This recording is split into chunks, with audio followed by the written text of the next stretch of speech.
헨리 나우에는 대학 때 상처 입은 치유자라는 책을 통해서 알게 되었습니다.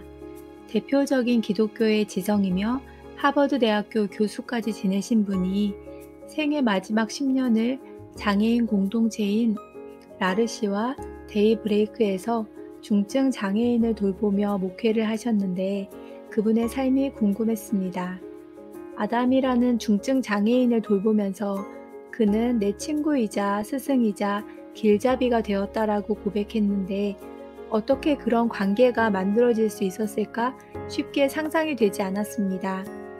그리고 통합학급을 몇 년간 운영하면서 아이들이 장애가 심해서 말도 할 수 없는 친구를 좋아하고 나와 가장 가까운 친구라고 여기는 모습을 보았는데 아이들의 마음을 좀 더 이해하고 싶어서 이 책을 읽게 되었습니다.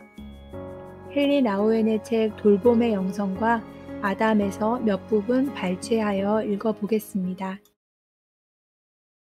헨리 나우엔은 1932년 네덜란드에서 태어났으며 예수의 사제로 서품을 받았습니다.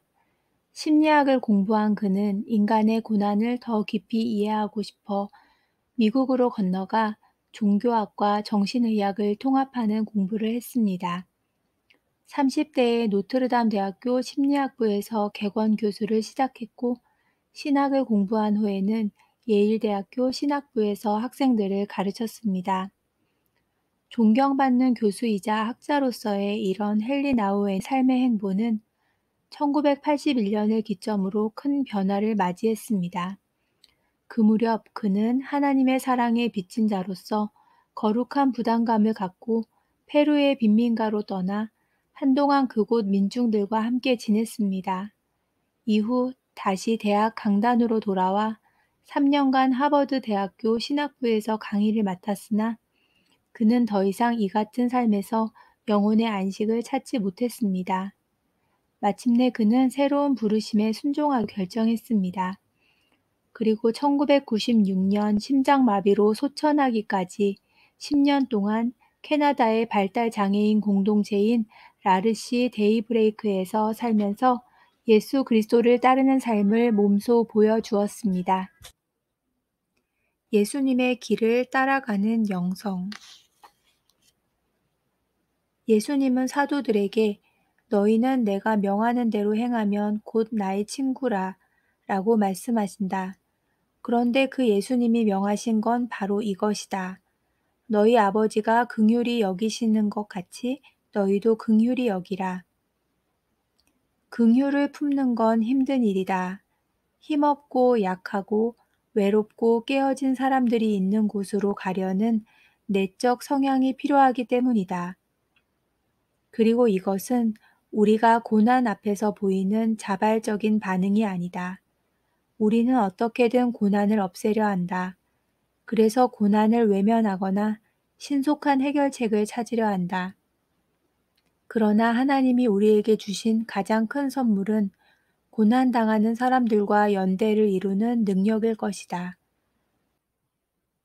나 자신의 삶을 돌아보면 가장 위로와 격려가 되었던 때는 누군가 내게 이렇게 말해준 순간들이었다. 나는 당신의 고통을 없애줄 수 없습니다. 문제의 해답을 내놓을 수도 없어요. 하지만 이것만은 약속할 수 있습니다. 당신을 혼자 두지 않고 최대한 끝까지 붙들어 주겠습니다. 우리 삶에는 슬픔과 고통이 많이 있지만 슬픔과 고통을 혼자서 당하지 않아도 되니 얼마나 축복인가. 이것이 바로 긍휼이라는 선물이다. 내 삶을 바꾸어 놓은 돌봄의 경험을 하나 나누고 싶다. 내 나이 55살에 있었던 일이다. 나는 목회자, 사제, 교수, 작가로서 다른 사람들을 돌보는 일을 전업으로 하고 있었다. 자세히 말하자면 그때가 하버드 대학교에서 가르치던 일을 그만두고 중대한 변화를 거쳐 캐나다의 라르시 데이브레이크 공동체로 이주한 직후였다. 나는 라르시 장애인들과 그들을 돕는 사람들과 함께 생활하며 목회하고 있었다. 1986년 8월에 데이브레이크에 도착해서 나는 아담을 처음 만났다. 아담은 아주 귀하고 온순한 남자였지만 당시 우리 공동체에서 가장 장애가 심한 사람이었다. 공동체에 들어간 지 얼마 되지 않아서 나는 아담이 하루를 시작할 수 있도록 아침마다 준비시켜 달라는 부탁을 받았다.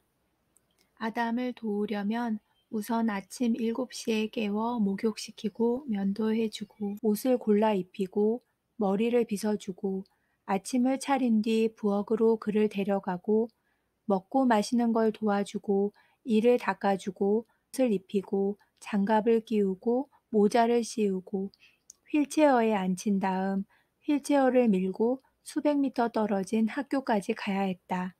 나는 이 모든 과정을 돕는 것이 엄두가 나지 않았다. 도저히 감당할 수 없을 것 같았다. 아담이 넘어지면 어떡하지? 걸을 때는 어떻게 부축하지? 내가 다치게 해도 아담이 말을 못하면 어떡하지? 발작이라도 일으키면 어떡하지? 옷을 입힐 줄도 모르는데 잘못될 수 있는 일이 너무 많아. 게다가 나는 아직 아담과 아는 사이도 아니잖아. 나는 간호사가 아니야. 이런 일을 교육받지 못했다고. 이런 많은 반론 가운데 덜어는 내 입 밖에 냈고 대부분은 속으로만 생각했다. 하지만 나의 반론에 대한 공동체의 답변은 명확하고 단호했다. 공동체 사람들은 나를 이렇게 안심시켜 주었다. 당신은 할 수 있어요. 우선은 우리가 도와줄 것이고 마음이 편해질 때까지 시간도 충분히 드리겠습니다. 마음의 준비가 되면 그때부터 혼자 하면 됩니다. 그때도 질문이 생기면 언제든지 우리에게 전화하면 되고요. 시간이 걸리겠지만 차차 익숙해질 거예요. 반복되는 일과가 몸에 뵐 겁니다. 무엇보다 아담과 서로 알아가게 될 거예요. 처음에는 아담이 나와 아주 달라 보였다. 둘의 관계가 발전되리라는 기대감이 전혀 없었다.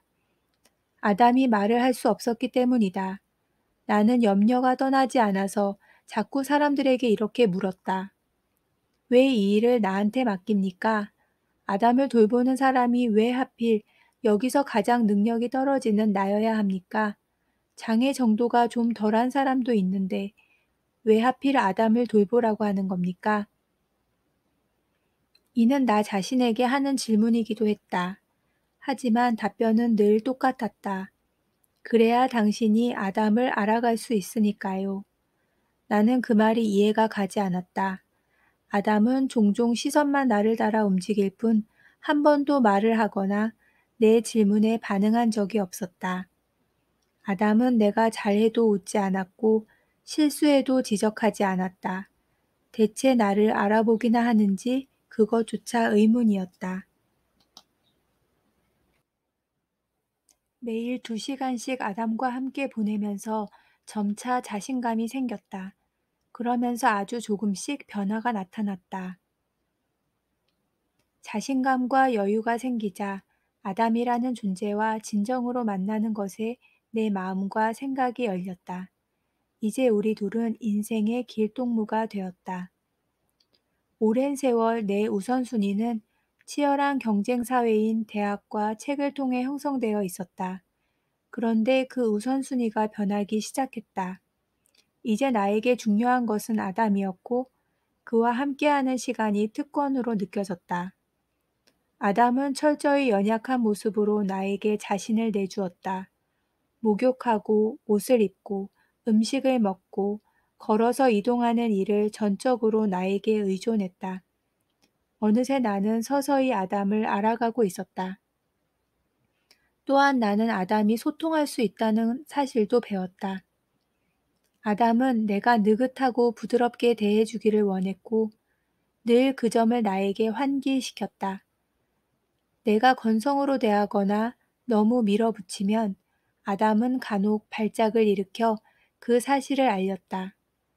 아담은 헨리, 천천히 좀 하세요. 속도를 늦추세요. 라는 말을 그렇게 표현한 것이다. 아담은 나에게 자신의 리듬을 따라달라고, 아담의 필요에 내 방식을 맞추어 달라고 분명히 부탁했다. 어느새 나는 아담의 언어라는 새로운 언어를 깨우쳤다. 아담이 말로 반응할 수 없다는 사실이 더 이상 중요해 보이지 않았다. 나는 마침내 아담에게 내 비밀을 털어놓았다. 내 기분, 좌절, 쉽거나 어려운 인간관계, 기도 생활 등에 대해 그에게 말했다. 그러면서 점차 아주 놀라운 사실을 깨달았다. 아담은 정말 내 곁에 있어 주었고 자신의 전 존재로 내 말을 들어주었다. 예상하지 못한 일이었다. 이는 표현하기 어렵지만 분명한 사실이다. 나는 때로 일이 틀어지거나 일의 진행이 지지부진해서 불안이나 짜증이나 좌절을 느낄 때면 아담을 떠올렸다. 아담이 나에게 태풍의 눈처럼 다시 잠잠해지라고 타이르는 듯 했다. 어느새 우리는 입장이 바뀌어 있었다. 아담이 내 스승이 되어 내 손을 잡고 걷고 있었다. 내 삶의 어수선한 광야를 나는 아담과 함께 통과하고 있었다. 아담은 다만 살아 있었고 그 삶으로 나에게 자신의 독특한 선물을 내주었다. 연약함으로 포장된 그 선물이 나에게 변화를 가져다 주었다. 나는 내 행위와 생산성 때문에 염려하기 일쑤였지만 아담은 존재가 행위보다 중요하다라고 선포해 주었다. 나는 남들이 말이나 글로 나를 어떻게 평가하는지에 집착했지만 아담은 사람의 칭찬보다 하나님의 사랑이 더 중요하다라고 속삭여 주었다. 나는 혼자만의 성취에 연연해 했지만 아담은 함께 일하는 것이 혼자 하는 것보다 중요하다라고 깨우쳐 주었다. 아담은 아무것도 생산해낼 수 없었고 자랑할 만한 명예도 없었고 내세울 만한 상이나 상패도 없었다. 하지만 그의 삶 자체야말로 인생의 진리를 가장 극명하게 증언해 주었다.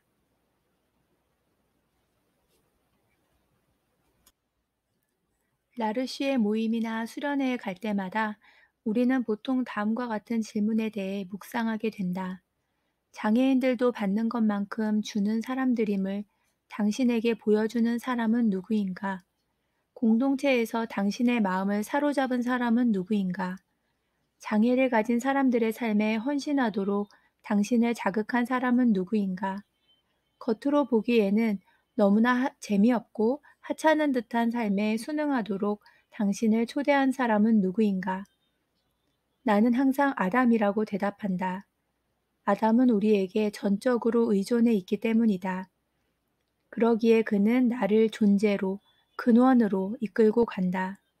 공동체가 무엇인가? 돌본다는 것이 무엇인가? 사랑이 무엇인가? 인생은 무엇인가? 그리고 나는 누구며 우리는 누구이고 하나님은 누구인가? 아담은 온전히 살아있는 모습으로 내게 이 모든 질문에 대해 빛을 비추어 주었다. 내 친구가 뉴하우스에 들어와 아담과 함께 있는 나를 보았을 때 그는 나를 쳐다보며 이렇게 물었다. 헨리, 자네가 시간을 소비하고 있는 데가 여기인가? 그는 혼란스러워했을 뿐 아니라 화를 내고 있었다. 아담에게 자네의 시간과 에너지를 투자하기 위해 자네가 그렇게 많은 사람에게 영감을 주던 대학을 떠났단 말인가? 자네는 이런 일을 하기 위한 훈련도 받지 않았잖나. 이 일은 훈련받은 사람한테 맡기는 것이 어떻겠나? 분명 자네의 시간으로 할 수 있는 더 좋은 일이 있을 걸세. 나는 충격을 받았다. 마음은 질주하고 있었고 다음과 같은 생각을 했지만 말을 하지는 않았다.